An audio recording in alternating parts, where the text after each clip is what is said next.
Ndani ya serikali tuna matumizi makubwa sana ya mafuta. Magari ni mengi, safari zetu ni nyingi, niwaombe sana tuanze kupunguza matumizi ya mafuta. Nami naanza na ofisini kwangu. Ninapotembea, maafisa wote, wakubwa wote na magari yao nyuma wananifuata. Kuanzia sasa ninapokwenda kokote, wote nitawaingiza kwenye kibasi kimoja. Msafara utakuwa escort yangu ya polisi na yangu na gari ya akiba nyuma.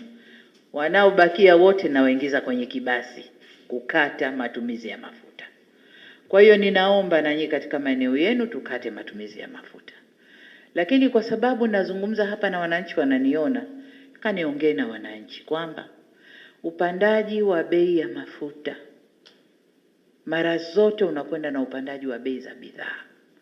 Sasa kwanza niongee na wafanyabiashara kwamba kwa zile bidhaa ambazo tumezinunua muda mrefu na ziko maghalani, basi tuangalie jinsi ya kuadjust bei na isitumike fursa hii ya kupanda kwa mafuta na kuweka bei za bidhaa kubwa kuliko zinavyopaswa kuwa.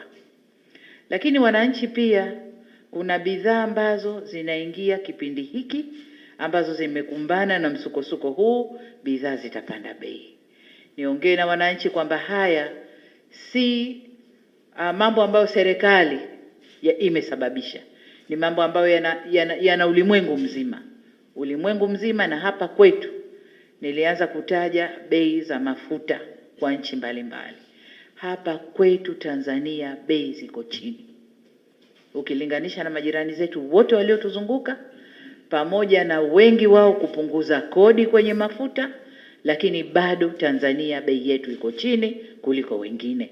Kwa niwaombe sana wananchi tuwe watulivu kipindi hiki na tuendelee kuomba kama nilivyoomba siku ile kwamba hili jambo liende kuisha, vita hii ya Irani, Israel na Marekani iishe, ili flow au mwenendo wa biashara na meli za mafuta na meli za bidhaa uende kama kawaida, ili tuishi maisha yetu ya kawaida. Lakini kwa sasa hivi niombe sana wananchi wa watulivu, wa wastahimilivu. Sisi kama viongozi wa nchi mbalimbali tunajitahidi kunyanyua sauti zetu, kuzungumza na wenzetu, kushawishi wenzetu vita hii malizike ili maisha ya wananchi yarudi kuwa ya kawaida. Kwa hiyo niwaombe